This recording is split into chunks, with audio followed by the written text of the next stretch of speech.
Continuamos entonces con la explicación de lo que es la matriz extracelular, matriz celular o extracelular. Entonces dijimos que la matriz extracelular se compone de dos cositas: la sustancia fundamental y las fibras, ¿sí? Entonces recuerde, matriz extracelular, como su nombre lo dice, extracelular, es todo aquello que está por fuera de la célula, es en lo que está inmersa la célula, ¿sí? Entonces tenemos el tejido conectivo, le quitamos las células y nos queda la matriz extracelular. Ahora, si a esa matriz extracelular le quitamos las fibras de colágeno, de elastina, nos va a quedar como una sustancia, por decirlo así, gelatinosa, ¿sí? A eso le llamaríamos sustancia fundamental, ¿sí? Entonces, sería como la explicación. Voy a ponerles otro ejemplo para que ustedes hagan un poquito de abstracción y me lo puedan entender. No sé si a quienes no es muy popular, pero sí, algunos o tal vez todos hemos comido sopa de pasta, sopa de fideos, ¿sí? A esa sopa de fideos entonces está compuesta por agua, le aplicamos sal, agua, le aplicamos la pasta y le echamos otras cositas como arveja, como papa, ¿sí? Digamos que le echamos solamente eso, le echamos arvejita, le echamos papa y le echamos zanahoria, ¿sí? Entonces tenemos una sopa compuesta por la papa, la zanahoria, la arveja, y ese componente sólido serían las células. Y tenemos el agua y los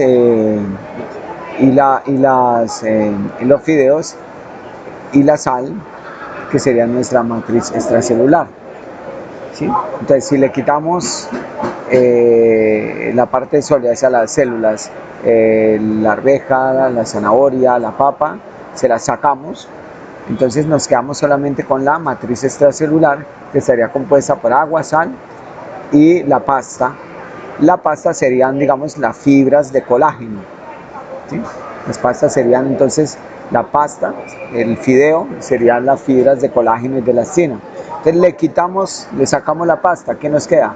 Agua y sal, y eso sería nuestra sustancia fundamental, ¿sí? El agua y la sal. E imaginémonos que la sal en vez de sal son una serie de proteínas que se llaman glucosaminoglicanos, proteoglucanos, ¿sí?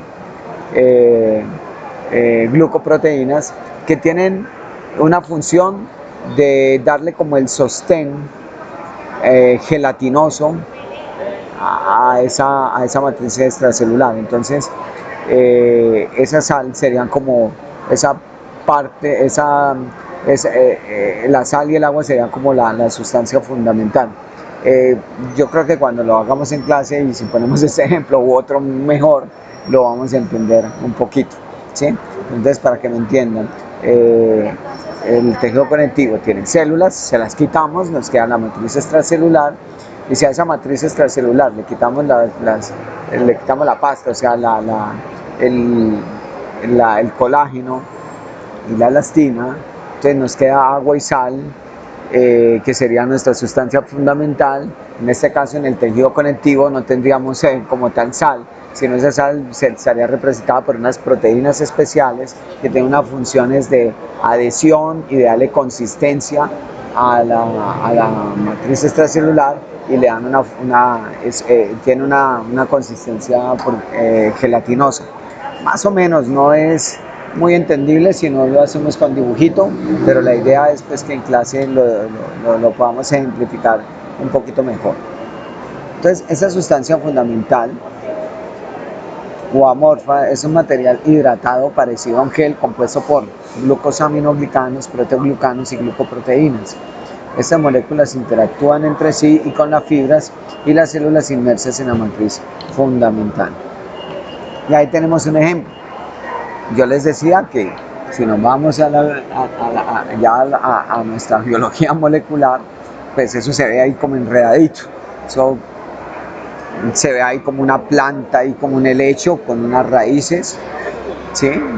La parte, ustedes ven aquí como si esta fuera la parte superior del helecho, las ramitas del helecho, aquí unas fibras que van y vienen, aquí como un tallito, este tallo acá, y aquí la raíz, ¿sí? ¿Ven? La raíz que sería lo de verde, y esto aquí sería como,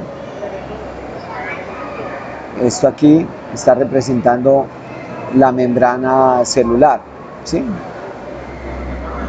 Entonces, mire, pareciera como si fuera un helecho, pero ¿cómo vamos a descomponer ese helecho? Bueno, entonces, esta es esto sería célula, ¿sí? Esto sería una célula, ¿sí? Hasta acá, y este es el interior de la célula, esta es la membrana, y eso que está aquí afuera, pues, es nuestro tejido conectivo, ¿sí?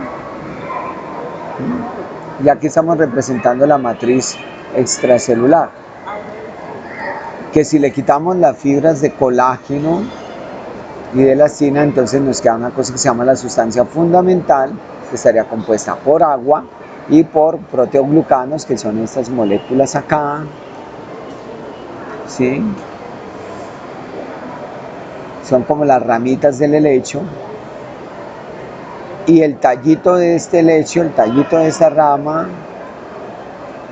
es el proteoglucano, ¿sí? Y ese helecho va a estar conectado a otras moléculas que se llaman las glucoproteínas, que se encargan de conectar ese lechito, que serían los glucosaminoglicanos y los proteoglucanos, y lo conectan a otra molécula que se llaman las integrinas, y esas integrinas se encargan de conectarlo a los filamentos del citoesqueleto, ¿sí? Todo edificio, toda construcción tiene unas bases que lo sostienen. Pues en este caso el tejido conectivo es la base del edificio que somos nosotros. Como es una base, ustedes se han dado cuenta cuando construyen un edificio que lanzan varillas, primero lanzan unas columnas, unas varillas que van a sostener el edificio. Si eso no se hace, pues el edificio se vendría a tierra. Pues si nosotros no tuviéramos estos conectores, estos proteoglucanos, glucosaminoglicanos, estas integrinas, pues seríamos totalmente amorfos, no podríamos caminar, seríamos una masa gelatinosa que escurriríamos, que nos andaríamos escurriéndonos por el piso, pero no somos así, gracias a que tenemos esta estructura que parece enredada, pero es realmente muy sofisticada. Esto es lo que conocemos hasta ahora. Posiblemente en 50 años el modelo vaya a ser mucho más complejo porque iremos conociendo mucho más allá. Y la medicina moderna se basa en esto, se basa en conocer la biología molecular para poder producir sustancias, moléculas que actúen en estos sitios para curar, controlar, prevenir enfermedades. Asimismo, si hay alguna deficiencia genética y de pronto no se producen bien estas fibras o estos proteoglucanos o glucosaminoglicanos, ¿sí? Pues se van a producir enfermedades. Antes, hace 100 años, no se conocía cómo era esto, ahora ya lo conocemos más a detalle. Seguramente en el futuro lo conoceremos mucho más a detalle, y podrán existir curas para muchas enfermedades que hoy son intratables, como por ejemplo el cáncer. Bueno, y dejando de lado esta teoría, pues aquí no nos vamos a profundizar en esto. Entonces recuerden que la sustancia fundamental está compuesta por estas sustancias, glucosaminoglicanos, ¿sí? Que son estos, ¿sí?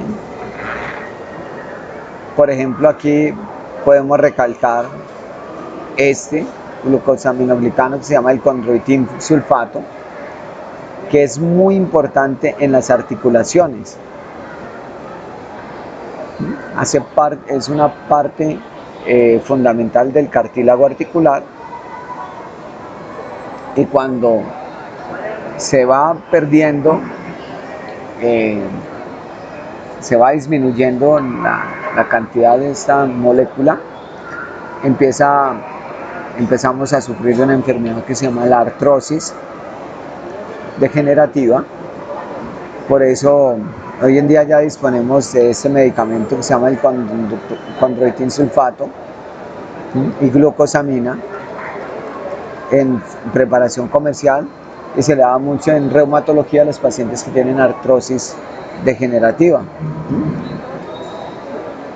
Incluso en Estados Unidos es un medicamento ya de venta libre. Tenemos los proteoglicanos, ¿sí?, que actúan como un filtro en el tejido conectivo. También sirven como sitios de unión para moléculas de señalización. Nosotros somos como una gran ciudad con semáforos, con señales. Todo lo que nosotros vemos fuera de nosotros, por ejemplo, nos comunicamos por celular, vemos televisión, tenemos satélites, mandamos un mensaje, tenemos una respuesta automática, por ejemplo, cuando enviamos un mensaje a cierta empresa desde nuestro correo electrónico, y nos lo responde casi que una máquina, nos lo responde en forma inmediata y automática. Todo esto que vemos en nuestro mundo moderno es básicamente una copia de lo que sucede en nuestro cuerpo. En nuestro cuerpo sucede esto tal cual, y mucho mejor, y de una manera más compleja que lo que ocurre en nuestra vida cotidiana. Las glucoproteínas son la otra molécula que se encuentra haciendo parte de esa sustancia fundamental. Son moléculas de adhesión que unen los elementos de la matriz extracelular con el citoesqueleto, ¿sí?, a través de unas de unas moléculas que se llaman las integrinas. Estas de aquí que atraviesan la membrana celular son las integrinas, ¿sí? ¿Sí? Entonces las glucoproteínas se encargan de unir la parte de la matriz extracelular con la matriz intracelular. Las glucoproteínas, que también las tenemos en otras partes del cuerpo, como por ejemplo en la superficie de los epitelios, cumpliendo una función de receptores, ¿sí?, de receptores para producir, pues, respuestas en el interior de la célula. Las glucoproteínas, ya hablamos de ello. También tenemos proteínas de adhesión celular. No nos vamos, pues, a profundizar en ello. Todo esto hace parte de la sustancia fundamental. Y ya entramos entonces en el otro componente de la matriz extracelular. Hablamos de la sustancia fundamental. Ahora vamos a hablar de las fibras que se unen a la sustancia fundamental para conformar la matriz extracelular. Entonces, estas fibras son las fibras de colágeno, las fibras elásticas y las fibras reticulares. Nos vamos a detener más en las dos primeras. Entonces, las fibras de colágeno son las más abundantes en el cuerpo humano. Nos proporcionan fuerza y flexibilidad. Está compuesta por 3 cadenas de péptidos, dentro de las cuales, pues, los aminoácidos más importantes. Recuerden que las proteínas son una composición de aminoácidos, en este caso es por cadenas de hidroxiprolina, hidroxilisina y prolina, ¿sí? y ellas se vuelven activas a través de un proceso que se llama hidroxilación, que es importante para que esas cadenas puedan cumplir su función, y ese proceso de hidroxilación se hace a través de una vitamina que se llama, que es la vitamina C o el ácido ascórbico, ¿sí? Tenemos varios tipos de colágeno tipo 1, que se encuentra en el hueso, en el tejido conectivo, en los tendones, en los ligamentos. El tipo 2, que se encuentra en el cartílago. El tipo 3, que constituye las fibras reticulares. Tipo 4, que hace parte de la membrana basal, que le dan el sostén al tejido epitelial.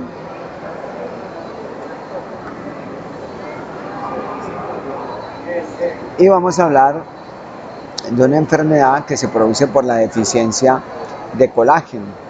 Ya pues prácticamente esta enfermedad no existe, es muy, pues yo que llevo ya bastante tiempo de médico, 20 años, nunca he visto el primer paciente que tenga esta enfermedad, que se llama escorbuto, pero era muy común hace un par de siglos, principalmente en los marinos, en las personas que se iban a alta mar, que se iban a hacer sus viajes en barco largos, y durante esos viajes largos pues prácticamente su ración de alimento era muy deficiente, no consumían frutas, por tanto hacían deficiencia de vitamina C.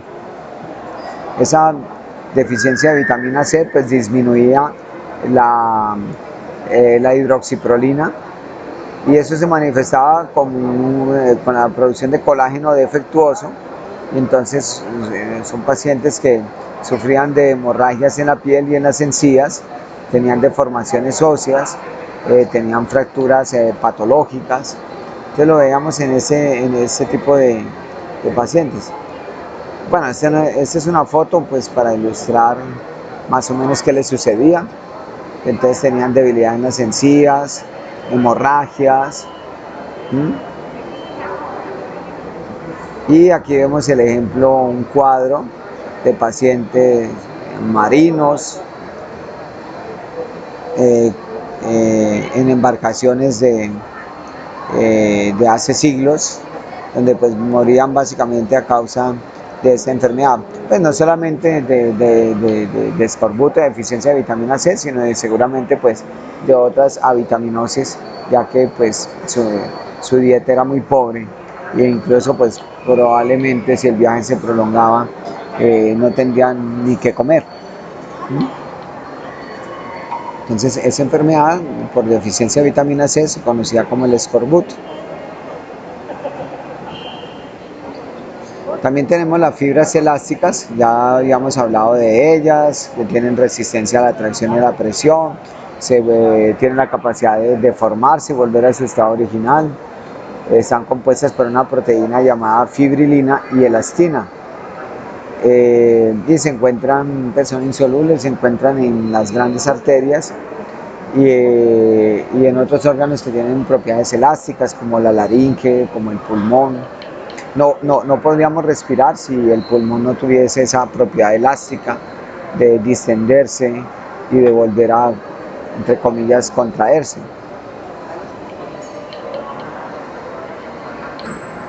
Y tenemos las fibras reticulares, que son fibras delgadas que forman redes.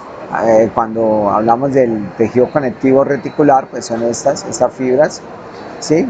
Que sirven de sostén, son como una red, como la red de un arco de fútbol, y sirven de sostén para órganos hematopoyéticos. Hematopoyéticos son aquellos como el vaso, como la médula, que se encargan de producir células sanguíneas. Linfopoyéticos, como el vaso, como los ganglios linfáticos. y algunas del sistema endocrino, como por ejemplo la glándula tiroides, también el páncreas, ¿sí? Y hacen parte también, forman la capa reticular de la membrana basal, ¿sí? Como por ejemplo en la dermis de la piel. Y por último, lo vamos a dejar para el siguiente segmento. Vamos a hablar de dos cosas, de los tipos de células que tenemos en el tejido conjuntivo y de mencionar un par de enfermedades más del tejido conectivo. Ya hablamos del escorbuto, vamos a hablar de otro par de enfermedades del tejido conectivo. ¿Listo? Muchas gracias.